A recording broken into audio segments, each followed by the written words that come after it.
participants, I think that we may start our section. You are very welcome to our section on training in IT skills and job creation in the context of higher income countries. My name is Natalia Amelina, and I'm working for UNESCO Institute for Information Technologies in Education. I am deeply honored to chair this section, and today we will speak about the barriers which hinders persons with disabilities to have equal access to ICT trainings, to have equal access to jobs, and definitely we will discuss how to make these trainings more equitable, more quality, to provide more quality for these trainings, and how to provide more job opportunities for people with disabilities. I hope we will also get inspired from the case studies and experience that I hope our honorable experts, honorable guests will share with us today. But before we will start with this experience sharing, let me also share with you some ideas regarding the possible steps towards truly inclusive digital labor markets and training in IT skills and job creation. Technological advances and artificial intelligence notably have the potential to create a more inclusive and accommodating environment. It is highlighted by many research studies, and indeed, technology might be able to transform interaction between individuals and their environment. But on the other hand, interaction and technology itself cannot be a quick fix for labor market inclusion of people with disability. In fact, it may even exacerbate existing disparities if it is managed poorly. Educational systems today require meaningful reforms so that bridging from education to employment would help close skill gaps. In some contexts, additional interventions may be required to ensure that women and people with disabilities who can significantly gain from digital work or learning opportunities are not excluded.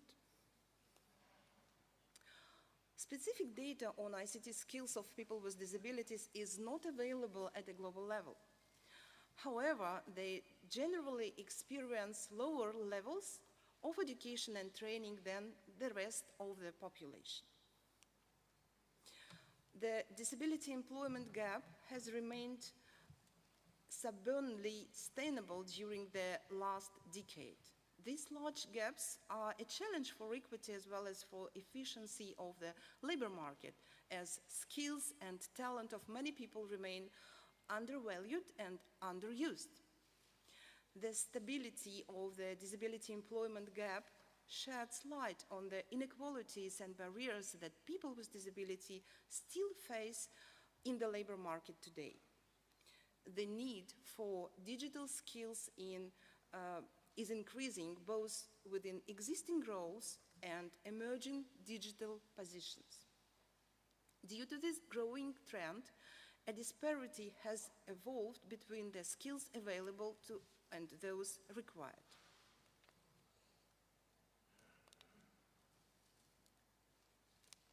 Yes. Among the primary issues regarding the employment of people with disabilities, we can mention the following ones.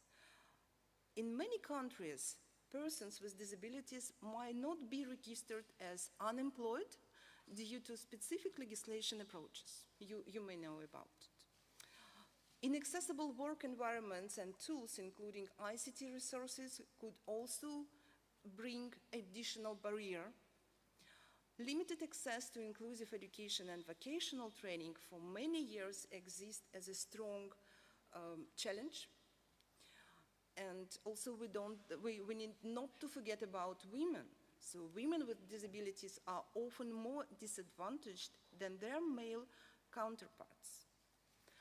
People with disabilities in rural areas might be even be more disadvantaged than those in urban settings. And finally, disability may increase the risk of poverty, and poverty may increase the risk of disability. The digital transformation also changed the process of traditional job searching, as recruitment and job hunting have turned towards digital platforms that directly connect employers with job seekers. ICT enabled the vulnerable populations to gain direct access to employment through online recruiting platforms, digital platforms, and digital solutions can also support them in daily performance at their workplaces. However, with no required skills available, with no ICT affordable and digital tools accessible, the already underserved communities cannot benefit from emerging opportunities and are at risk being left further behind. Therefore, ensuring digital accessibility for the vulnerable and promoting digital skills among them are the key drivers towards truly inclusive digital labor markets. In the dynamic and unpredictable world, it is crucial to remember that inclusion is not a one-time effort, but a continuous dedication. It is about recognizing the power of human diversity and promoting it to drive success in the rapidly changing environment. You can see on the slide some examples from practice, from experience, and some organizations have provided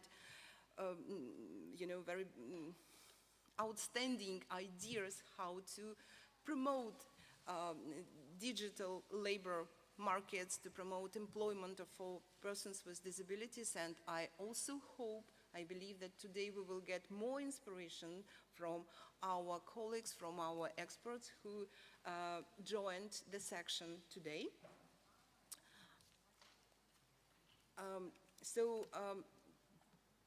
I'm very honored to inform you that we have a privilege and we are happy to have our speakers today with us. I will not introduce them now, they will introduce themselves, but just to say hello to all of them. Thomas, Juan, who is working online with us, Sabina and Roman is here with us. And after their presentations, we will have an opportunity to discuss some questions that I mentioned earlier about IT skills development and job creation opportunities. So, dear colleagues, it is my pleasure to invite for the presentation our first speaker, Thomas Bignell. Mr. Thomas Bignell, the floor is yours. Thank you very much. So yes, I'm Thomas Bignell, Secretary General of the European Association of Service Providers for Persons with Disabilities, EASPD. It doesn't always roll off the tongue very easily, but in short, we represent around 20,000 organizations across 40 countries. And what we represent is basically your local social support organization. So local social economy organizations, local employment organizations for persons with disabilities, local care and support organizations. That's who we bring together across Europe, so over 20,000 organizations.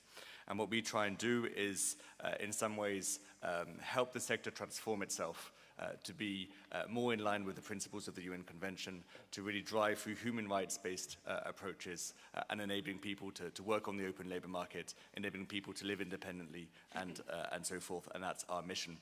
And the good side of what we do, the real practical added value, is that in these 20,000 organizations, there is so much expertise on the ground to really deliver that change and make that change. And what our job is to do as a cross-European organization who also works internationally, is to facilitate the exchange of that knowledge. If you have something that works well in Spain, for example, what we will hear later from Sabina, let's try it out in a different country. And a big part of our organization's job is to enable that. Next slide, please. It's here, sorry. That is not the next slide, now it's here.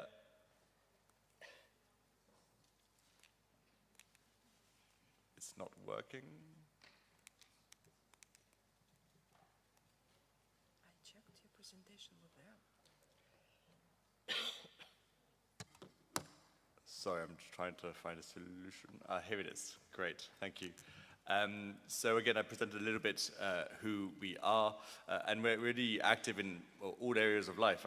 What people need support in different areas of life, and we try and respond to that. But of course, we work on employment too. We do a lot of, let's say big thinking, high-level thinking around policies, legislations, and so forth, but I won't be going into that so much today, more presenting to you some practical tools that maybe you can use bringing home. So ESPD co-leads the NTLS network with the Association for the Advancement of Assistive Technologies in Europe. So it's bringing together support services and assistive technology experts, really to promote the digital inclusion of all, particularly looking at the digital inclusion of people with disabilities. And this network that we have together, it comes from a European project, European funding, and it identifies three main barriers to digital inclusion. The first is the non-inclusive design of the different tools. The second is the lack of appropriate assistive technologies. There's a lot of AT out there, but not all of it is well known or usable, and of course we still need to make progress.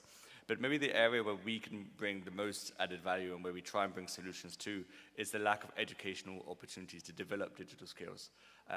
How do you help a person with an intellectual disability develop digital skills? Are the existing training programs out there accessible for them? Yes, no. Sometimes it's a bit of a mixed picture. And what we try and do is to make sure that we develop the instruments that can make digital skills more accessible. And the target of this network is, of course, people with disabilities themselves, which is the priority, service providers who work closely with people with disabilities, but also others, mainstream teachers, for example, in vocational education and training providers, or so forth. So this is a bit the structures that we work in around this topic. So there's a website which you can access. It's ntls.net, and there's really a lot of tools that's made available. There's scientific papers in terms of, like, for example, bridging the gap between ICT and ICT-assisted technology, digital divide, so forth. There's some political work about this manifesto that we have. But there's also, for example, sometimes it's difficult, at least for many of our members, they're interested in assistive technologies, but they don't really know what's out there.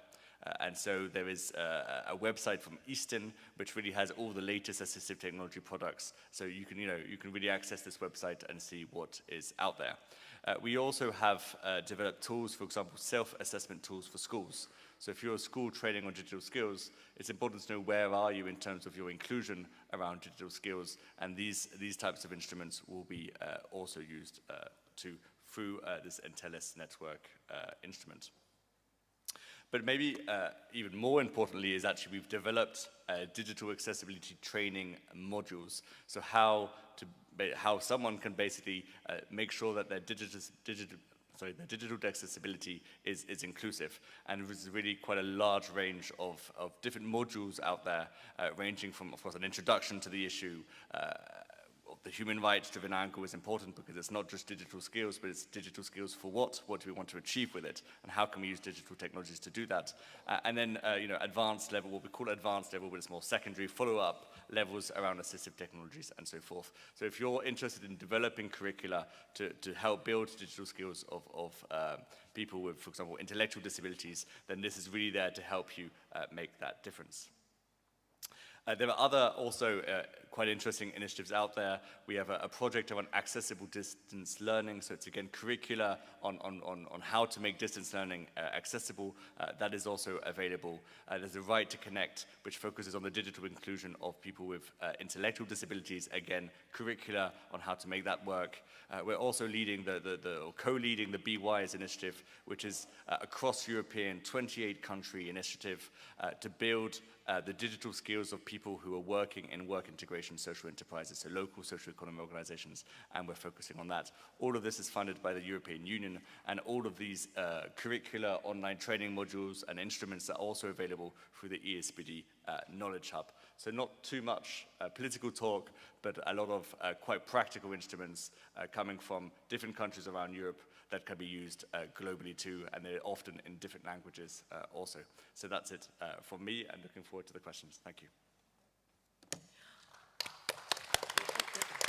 Dear Thomas, you have our utmost appreciation for an absolutely meaningful insights. However, it is a kind of regional approach, but we all understand that it is really very important and relevant for many other countries, for many other regions in the world. So thank you very much. For me, it was very interesting to know about the assessment tool for the schools. It is really very important to understand at what stage the school is trying to integrate technologies into inclusive education and support people with disabilities. Thank you so much. And now we have a privilege to invite our next speaker, who will take part online. I hope he has already joined our section. Mr. Juan Martin Leteix from International Labour Organization. Juan, are you online?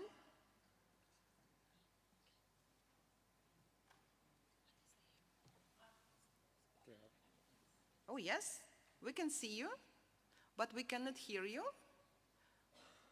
Okay. Oh yes, now we can hear you. Can you hear me now? Yes. The floor is yours. Thank you so much, Natalia. Hello, everybody. Thank you so much for having me today. My name is Juan Iván Martín. I'm the Skills Digitalization Specialist at the International Labour Organization. I'm white, male, mid-40s, black shirt and tie, and black and hair and beard. Surely it's also turning a bit white.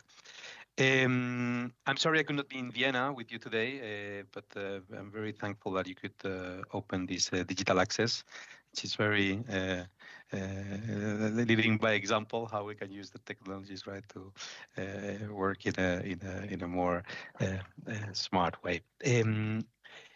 The ILO mission is to promote social justice and decent work, and we believe we cannot achieve this if certain social groups are marginalized and left behind, right? So since its founding, the ILO has been promoting equality of treatment and opportunities for persons with disabilities in the labor market. We believe that the positive contribution of persons with disabilities can make the world of work or society increasingly better, no? And we believe that slowly but surely there is a recognition of this in the different development agendas. For example, if we think in the United Nations, as part of their SDGs, their Sustainable Development Goals, inclusivity is part of 8 of the goals. I can think of 2 of them. One is the one about the full and productive employment on decent work for all. And also the other one is goal number 10, I believe, that aims at empowering and promoting social economy and political inclusions for all. So definitely the United Nations framework, of which ILO is part, is very much at the heart of that. However, much remains to be done, and to ensure the right to decent work becomes a reality for every person with disability. Next slide, please. As you can see here, I mean, through the years, the ILO, with its tripartite constituents, have created a number of conventions and policies on disabilities and inclusion. We believe that governments, and in particular higher income countries, which I believe is the focus for today, have a significant opportunity to lead by example in the inclusion of persons with disabilities in the digital economy specifically. By aligning the IT skills training programs with the ILO Vocational Rehabilitation and Employment Convention, that is here in the list, as well as the United Nations Convention of the Rights of Persons with Disabilities, we can create a more inclusive, diverse workforce that not only adheres to international standards, but that can also capitalize on the full spectrum of human talent. Next slide, please. I believe that, I think that is the previous slide, just the next one, whenever possible, please.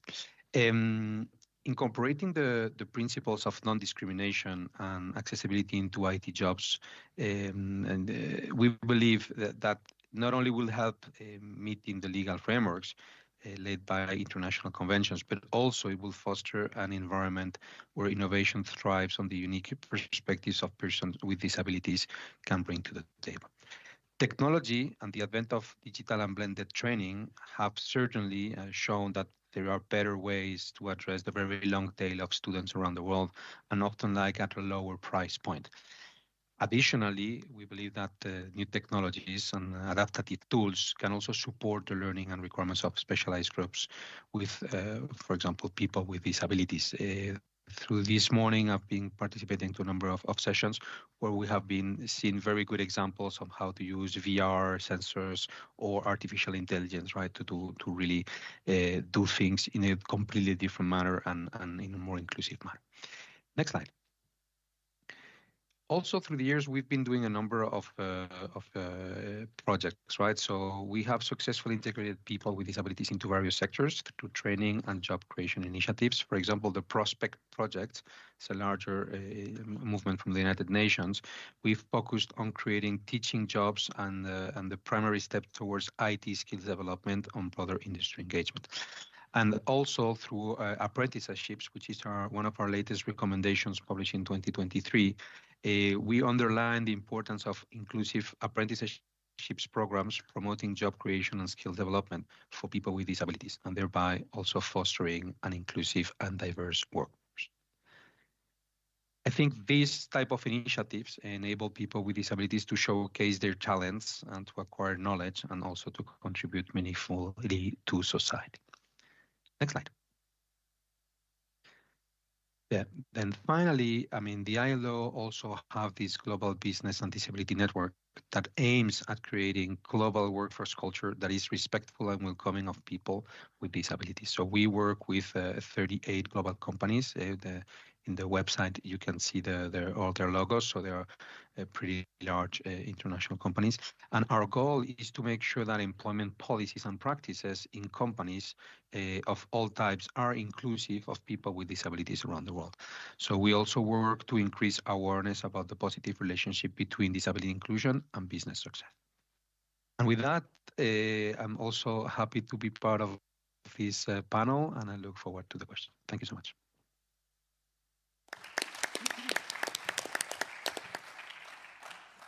Dear Juan, thank you so much.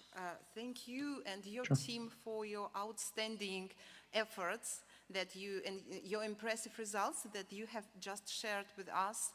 I think that International Labour Organization is in a due position from the perspective of the United Nations to provide both frameworks, recommendations, trainings, and many other things like piloting projects. You mentioned about ILO, Global Business and Disability Network, which is really very important to provide examples of good employment opportunities for persons with disabilities. Thank you very much. Thank you very much. And now I'm very delighted to invite with the next presentation our colleague, Ms. Sabina Lobato. Sabina, the floor is yours. Okay, thank you very much. It is an honor for me to be again at the Zero Project in this panel on behalf of the ONCE Foundation.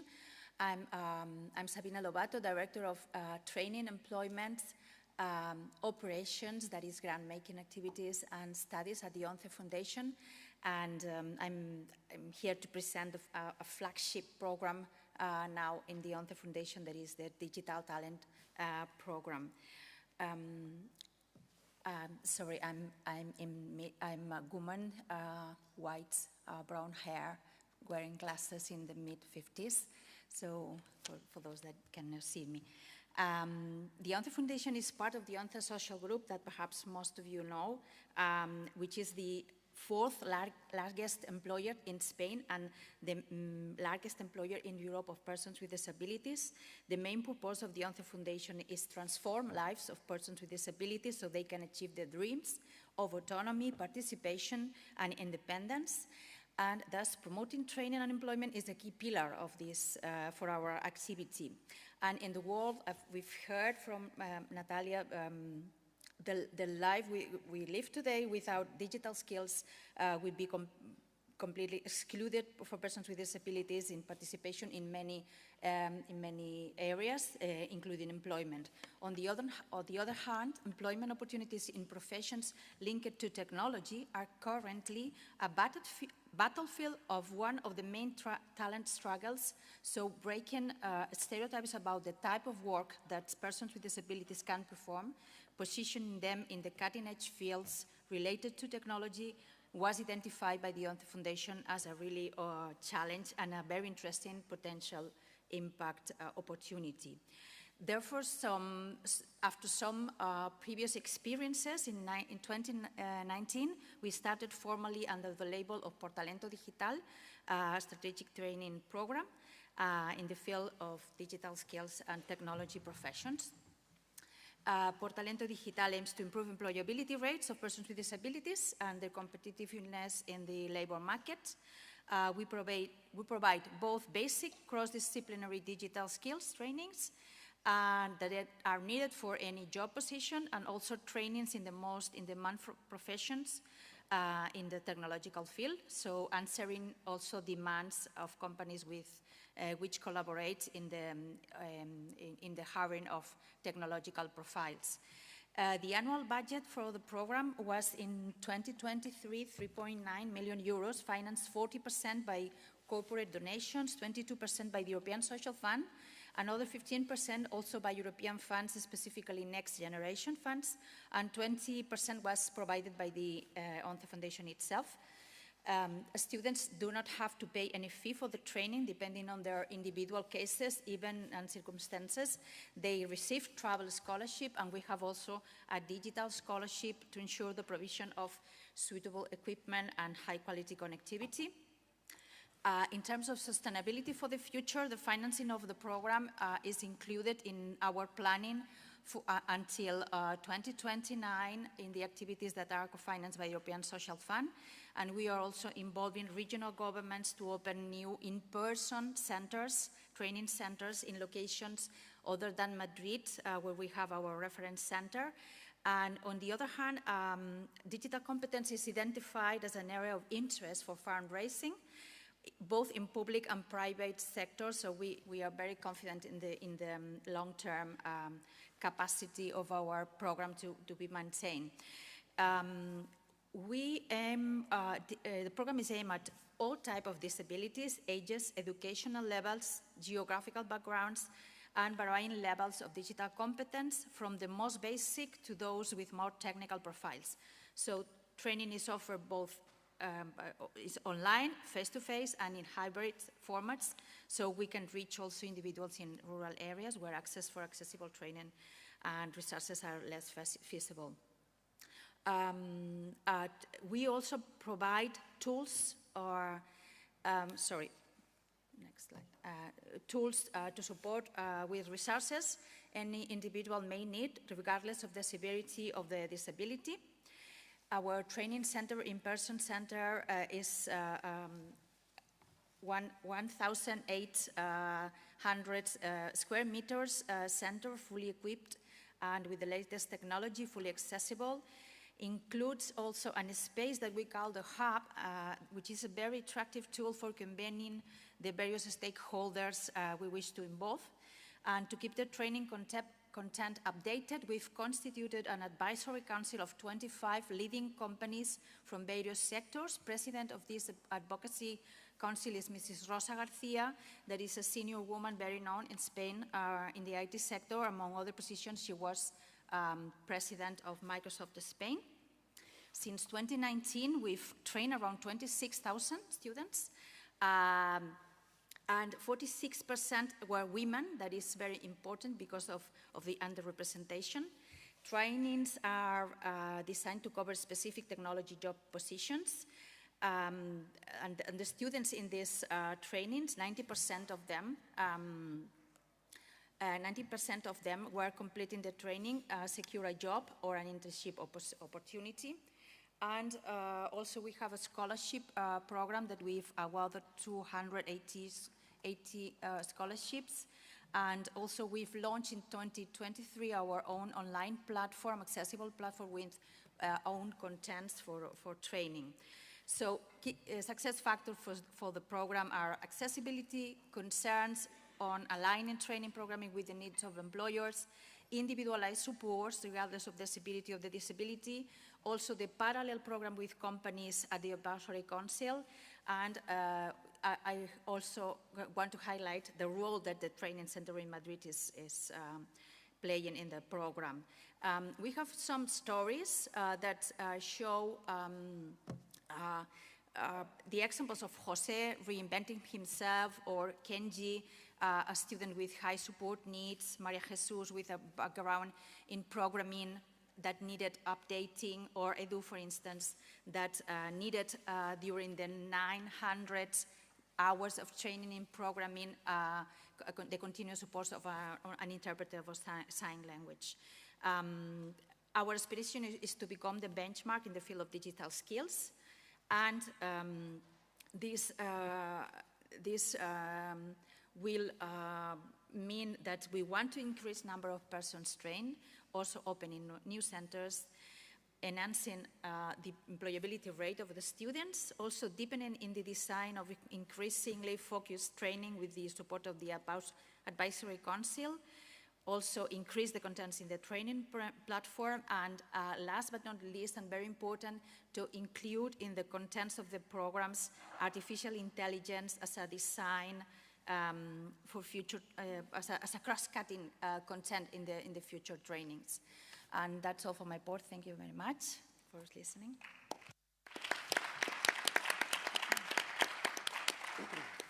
Dear Sabina, thank you so much. And you have our deep acknowledgement for the information, critical information you have shared with us. And those examples of successful trainings on digital skills for persons with disabilities and projects implemented by you with the good examples. Thank you very much for sharing with us this experience. And now I'm delighted to invite our last but not the least speaker from Spain, Mr. Roman Ramirez. Roman, the floor is yours. Thanks a lot. Thanks for being here. Thanks to my colleagues, because I think sharing this kind of insights are very powerful and useful for everyone in this world today. I'm not sure if the presentation is ready yet. Let's check and see. There? Oh, here. Okay, good. So I will focus in 3 main points in the presentation. It's very important to understand the mission of the Good Job Foundation. Good Job Foundation is focused in employment, not in training, not in academic or formal education or education in any way. The main purpose of the foundation is to help people in risk of exclusion or people with disabilities particularly to get jobs. So our mission is to help them to get the skills, abilities, and knowledges that they can require to be compatible with jobs. That's it. This is the mission, okay? So I will give a more detailed explanation, of course, and you will see some of the drivers of the programs that we develop in the foundation. Cybersecurity is quite relevant for the foundation because it's a particular technological market where in one hand, you have really difficult skills, and in the other hand, you have a lot of talent that is demanded from the companies, enterprises, organizations, even governments. So if you look carefully at the markets in technology, if you focus in cybersecurity, you can put a lot of guarantees in the table for people that help you, that need your help, sorry. So instead of spending a lot of time in an academic program or education that is going nowhere, you can put them in a job because there are a lot of job offers. And finally, we will give you some insights of the statistics we manage in the foundation, okay? So this is the mission. Remember, employment is the word, not training, not education. We are focused in getting a job for our people. When the job is managed and our professionals are working in standard companies, and this is a very important point, they are not working in special centers, they are working within the enterprises as another professional with or without disabilities or the particular characteristics they have. In the moment they are in the job, we have supported employment with a special team that is helping them to resolve any difficulties they can find in the job positions, okay? So it's very important, get the job, and support the company to keep these persons within, okay? I will pass directly to this figure. In the screen we have a pyramid, it's the labor pyramid, okay? Where you see in the bottom of the pyramid, there are the typical basic jobs, okay?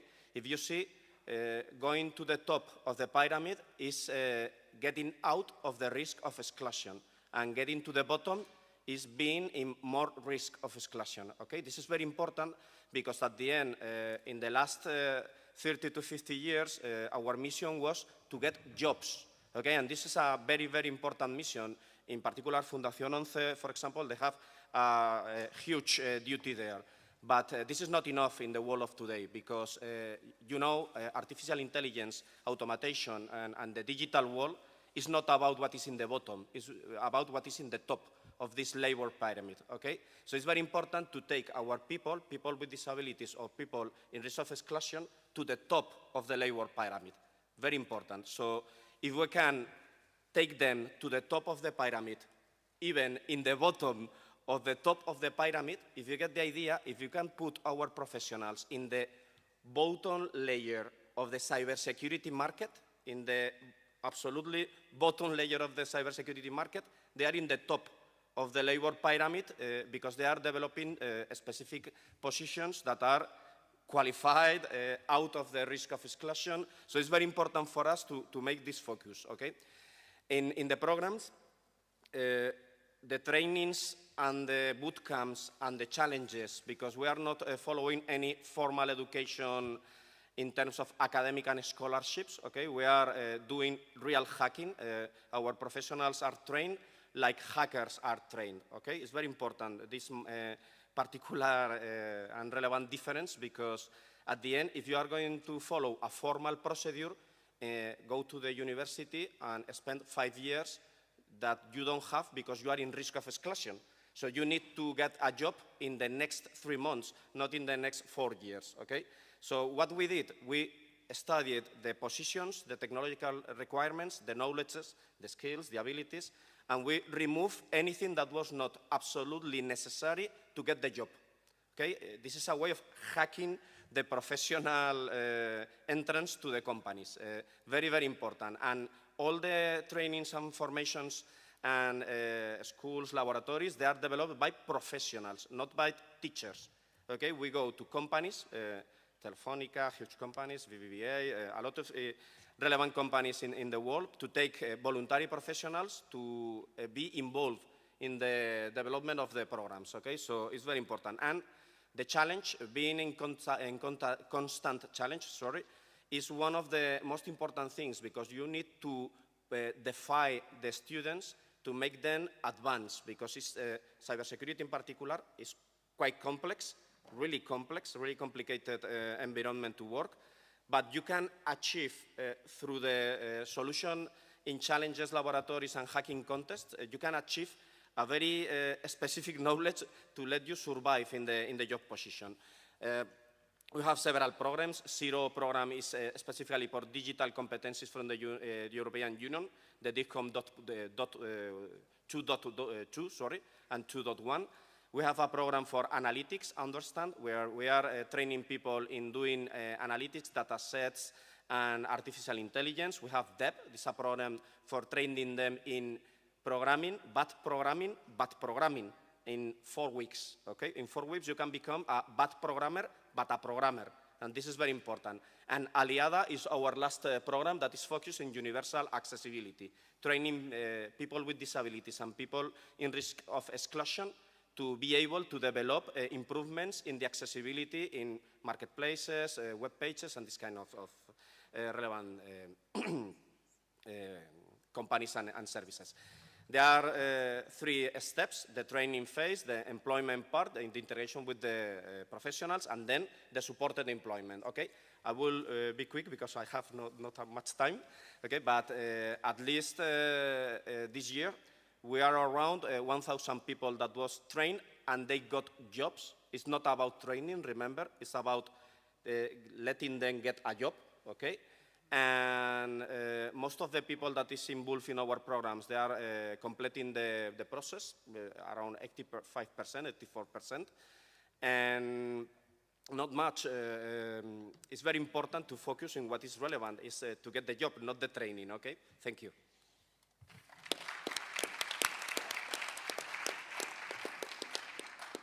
Dear Ramon, thank you so much for your really very interested and important presentation when you shared with us not only theoretical approaches, how to promote job opportunities for people with disabilities, but also shared with us successful experience when people have got their job and were employed by some companies. So thank you very much. Dear colleagues, dear participants, you may learn from our today's presentations that there are a big number of good practices, good studies, case studies regarding ICT trainings for persons with disabilities and promoting job opportunities for those with disabilities. However, we still have a number of challenges and problems regarding employment and education, IT training of persons with disabilities. And today we have a chance to discuss a little bit some questions. And my first question is why the opportunities of IT trainings to support people with disabilities in the labor market are limited, I mean globally. What kind of barriers exist? And I would like to invite my colleagues, my experts, to share their vision, to share their ideas on it. Who may start? Me, for example. Okay. I can take the lead. I see a lot of opportunities. There are several places where they can achieve and get the goal. For example, not only in cybersecurity programming, in design, in arts, everything that is digital is an opportunity with a person that has no formal education. Because at the end, technology is very anarchist in terms of how you get to the goal of the requirements. So I see a lot of trainings. Today, education is free because you have a lot of information on internet. But the main problem there is how to understand the requirements of a job position to take a person to this job position, because not all the persons are compatible with the job position, and not all job positions are compatible with all the persons. So you need to match and to train the people to reach the job position, not the ethereal and abstract concept of education, in my opinion. Roman, thank you very much for sharing these very important issues regarding promoting in line the trainings in line with the demands of the job market. It is very important to understand at what scale, at what demand we have such trainings, IT trainings. Dear colleagues, do you have some comments? Sabina, please. Yes, I want to share with you our learnings in all those years developing the program.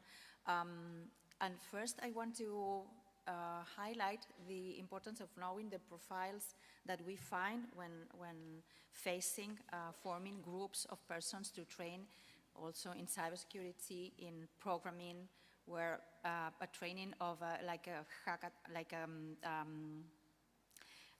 training like a 300 hours that are offering many schools in Spain. There is a kind of a bubble.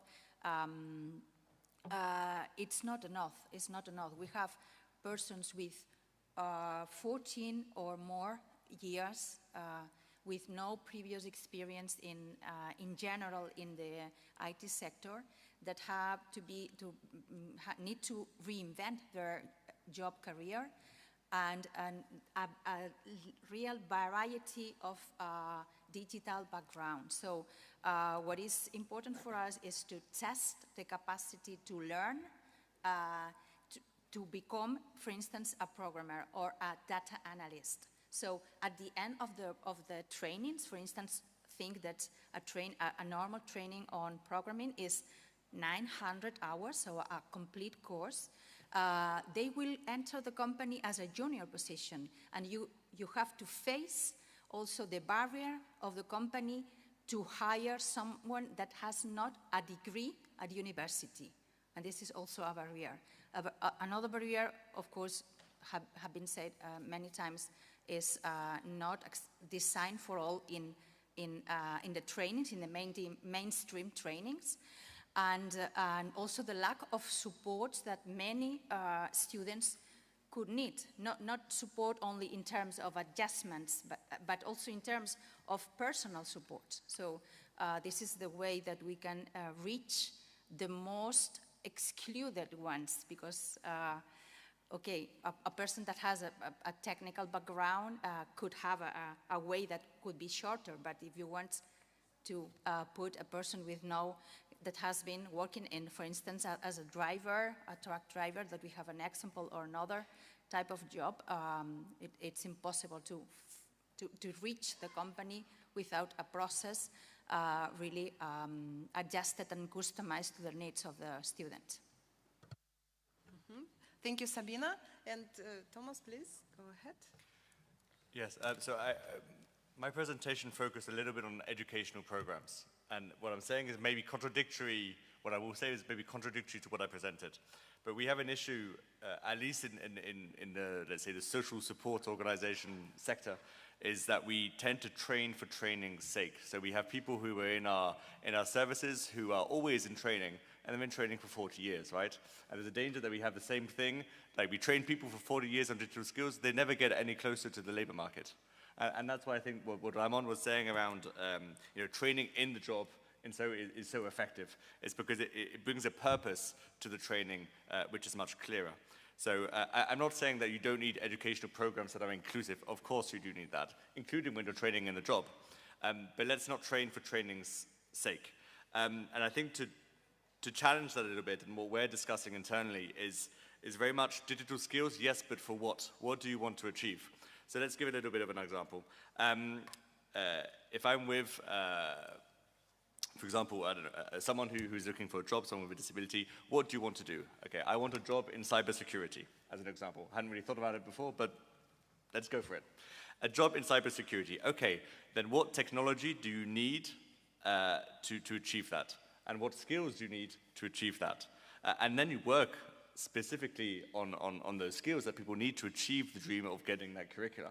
And what we often do is a little bit, you need digital skills. But I mean, come on, if someone comes to me and says, Tom, you need digital skills, I'm like, I don't have the time for this. But if someone says, Tom, you need digital skills to be a better manager, specifically on this or that in terms of what I want to achieve, then I might have more interest. And I think we need to get away from that. Digital skills is like useful in itself. No, it's there to achieve a target, to live more independently, to get a job, and so forth. And that's where we should really focus the training on, to achieve something, not just training for training's sake. And I think we're slightly not doing that right now. Dear colleagues, dear experts, thank you very much for sharing your vision. It seems to me that these topics like trainings, promoting job opportunities, and understanding the demands of the labor market, digital labor market, are very close. And we are starting already to discuss how to bridge the gaps. And my next question is about the stakeholders. What reasonable steps stakeholders can take today to mitigate, or whenever feasible, to prevent the extension of the existing gaps in the access to IT trainings and job opportunities for people with disabilities.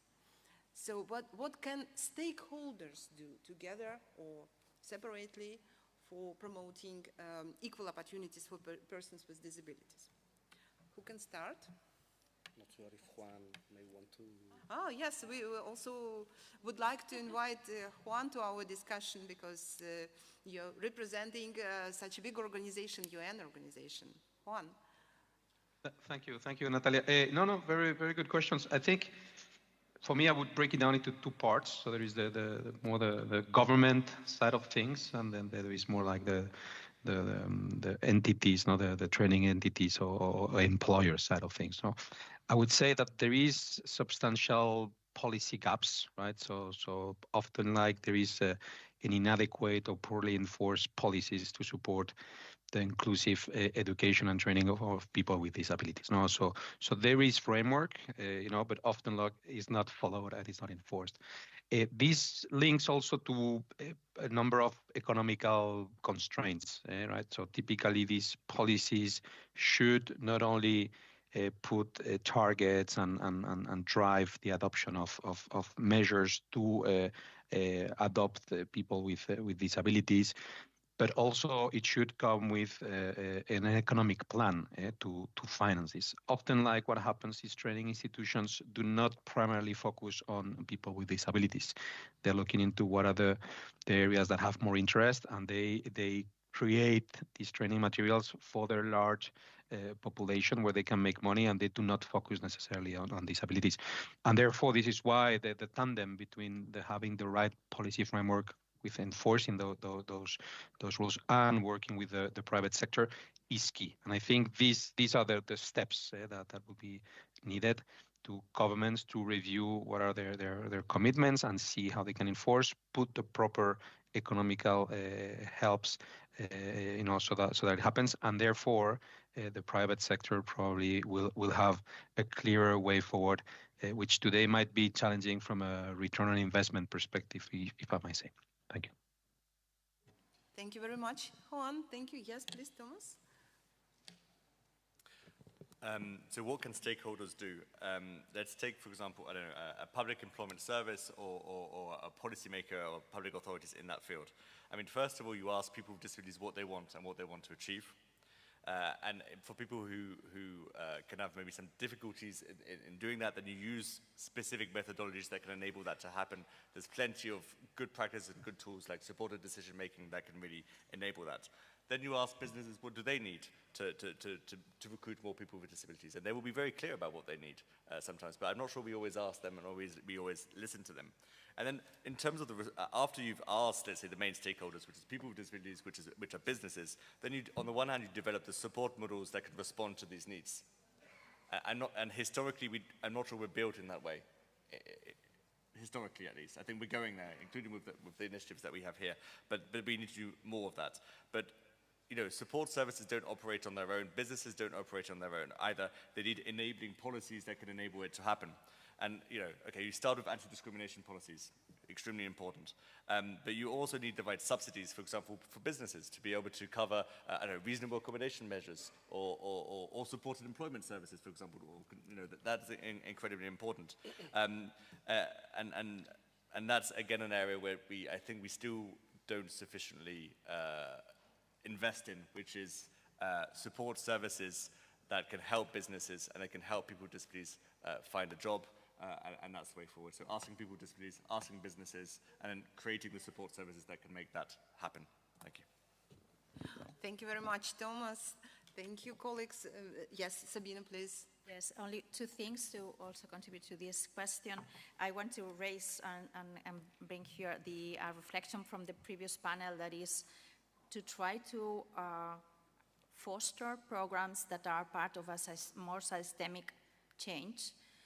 Because it seems to me that year by year, the type of conversations we have with employers are the same. We are not advancing sometimes. And we are learning that, for instance, now in the program, this collaboration we have with all the companies, it's more important to work with managers than with human resources professionals. So you have to engage Roman has said it. So in the program, in the previous part, taking them the opportunity to know their students, to mentor perhaps students. So this will reduce the fear and the low expectations they have on the possibilities of a person with a disability performing a high qualified job. And also something that you say, Natalia, the need of data. We need, in order to promote this more systemic change, we need to measure this. So we are, for instance, now collaborating with a foundation that has a mainstream study each year on inclusion in the technological field. So we are trying to include the perspective of disability there. So we will have then data and information to be more straight to the points in the program. Okay, please. I think, and I don't want to be the outsider of the panel, okay, but we have 3 stages here. We have the long term, where the systemic changes will apply. So if we work for the systemic change, we will go for the long term. This is very important. But our professionals that are in risk of exclusion, they need the jobs today, not in 15 years. So in my opinion, we need to work in what is short term, is resolve things today that you are going to use to demonstrate things to promote the systemic change in the next 15 to 20 to 30 years, okay? So in my opinion, there are different stakeholders for different stages. In short term, you need to convince the professionals, and Sabina was very clever because she pointed to the managers, the mid-managers in organizations. They are very relevant, not talking about politics or, no, mid-managers that are involved in the work, okay? And this is the short term, and in the future, in the long term, go for the systemic change with the politicians, the big organizations, the big numbers, and these kind of things. Yeah, listening to you sort of inspired some new ideas, at least in myself. The question here is the digital skills for persons with disabilities, right? Yeah, okay, great. There's no doubt that's important. But maybe what we're not looking at enough is the, I'm not sure if they're digital skills or not, but the skills of both support services, but also businesses, so colleagues, managers, etc., around accessibility, what exists, how to make it work, around assistive technology, what exists, how to make it work, and often they're the barrier because they're the employers. It's not the people with disabilities themselves. They may have already have the skills. They don't need more digital skills. It's making sure that we also look at the managers, the businesses, the support services. They know what's out there, and they train people in the right way. And I think if you bring both together, you can maybe make a bit of progress because we need it. Thank you. Dear colleagues, dear experts, thank you very much for your valuable insights and ideas you shared with us. Indeed, we are looking for some sustainable model of promoting not only trainings for people with disabilities, but in the future promote them with good job opportunities. And it is very important to involve all levels, all players in this process, including government, non-governmental organizations, private sector, international organizations, and many others.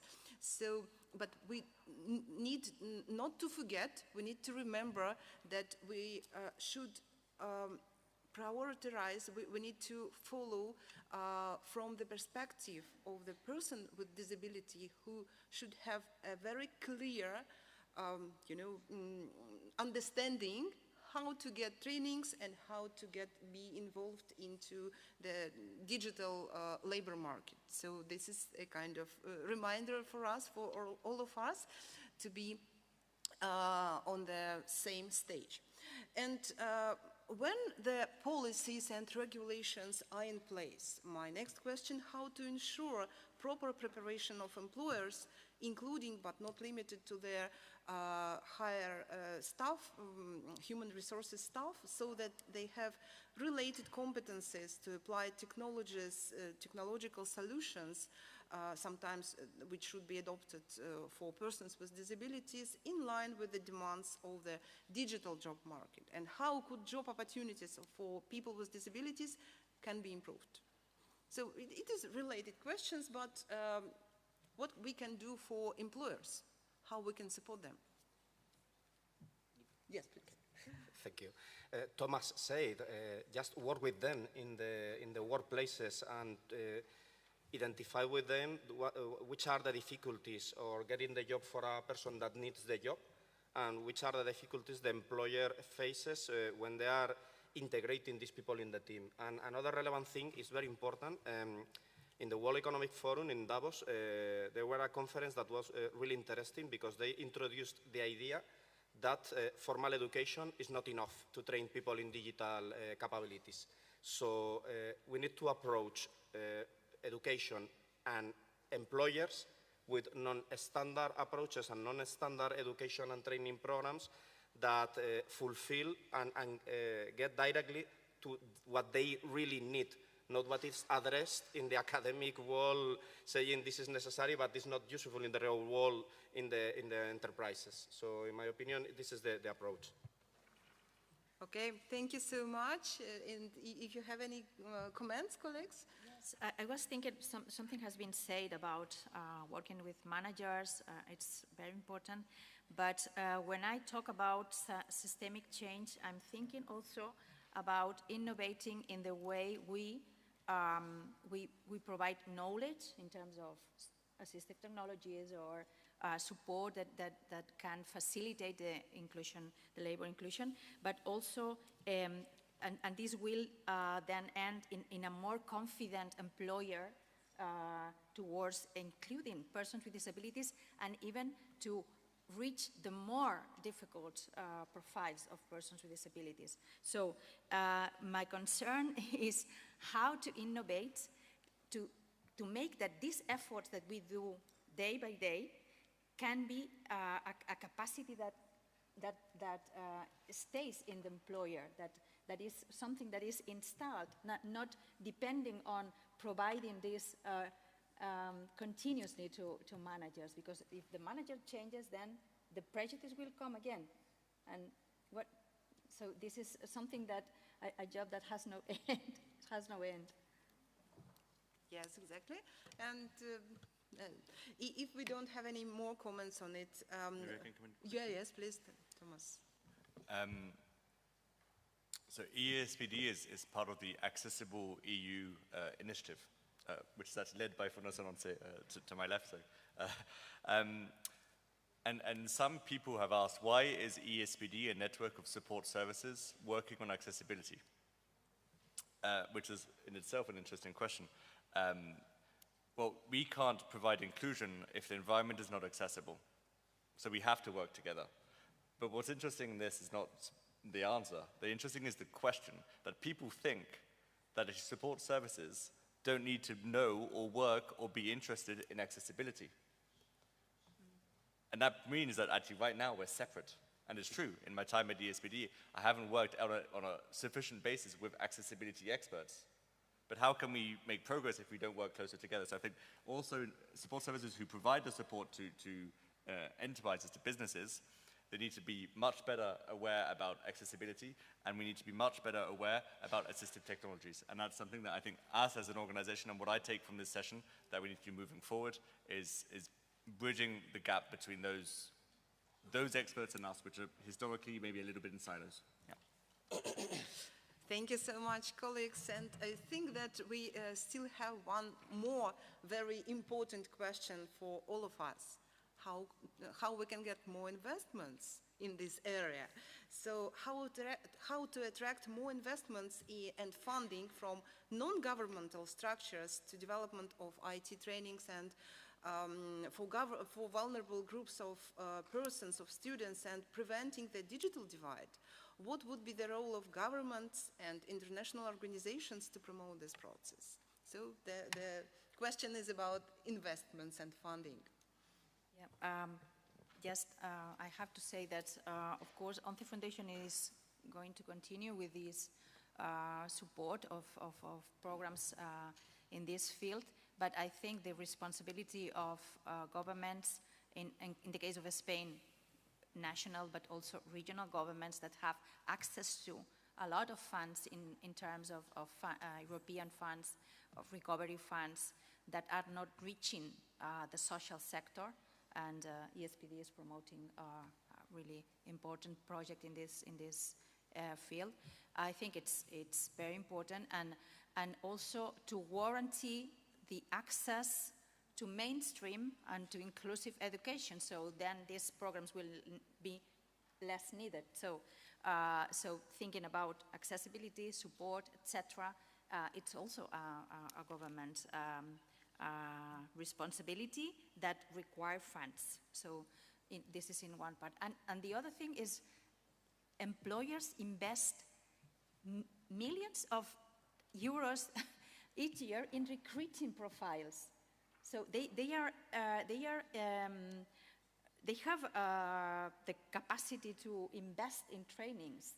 So it's like, okay, leave paying a headhunter 20,000 euros for our profile and invest in training. So employers have the responsibility also.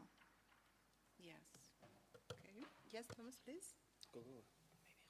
I have a question for the crowd. Are there any tech companies or any private sector companies who are out there, who are here today?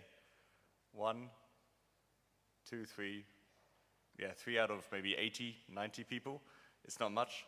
Well, thank you for those who are here, but we need more. We need more companies, employers who are willing to invest in this field because, well, there's a lot of money out there, but also, you know, we need to make it happen.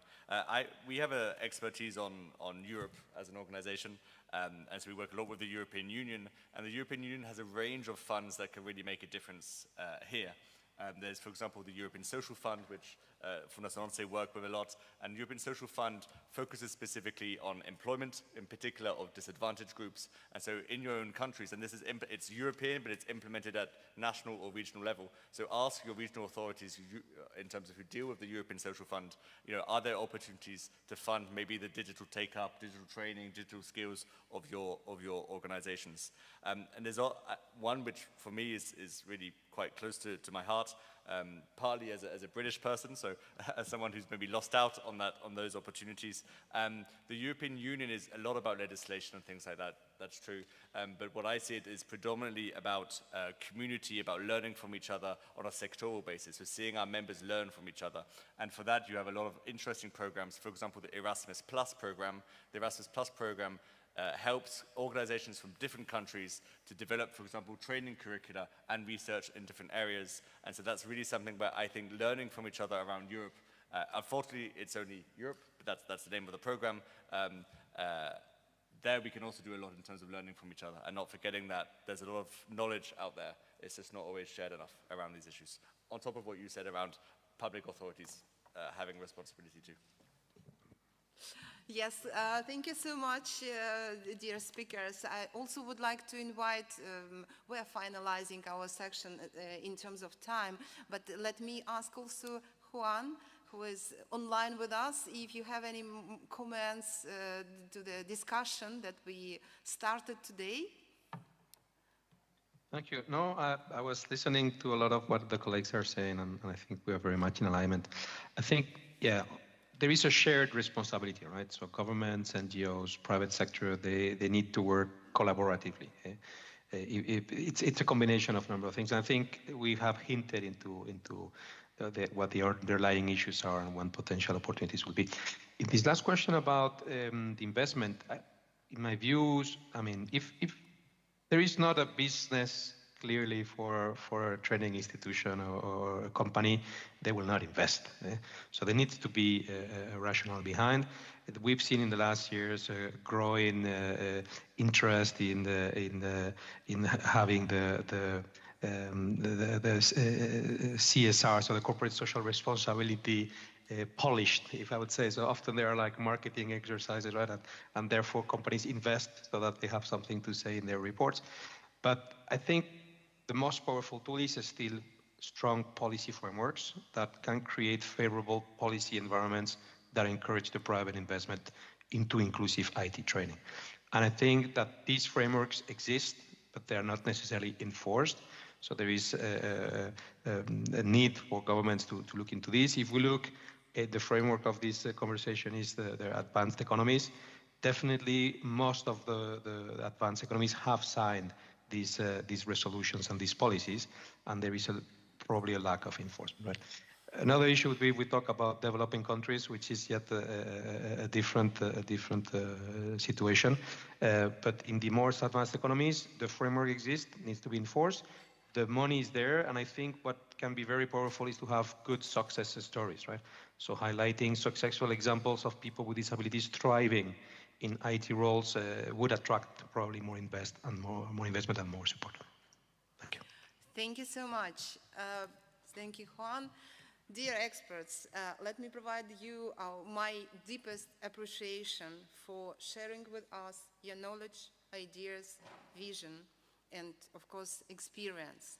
I do believe that our discussion today and inspiration which we have got from our experts will help us to make the world more accessible and more friendly in the future. And I would like also thank the organizers of the Zero Project Conference this year to provide this opportunity for us to discuss all of these challenges, barriers, and solutions as well.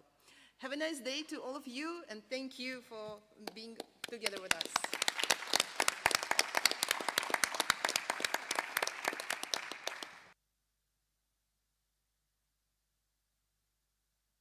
Bye, thank you.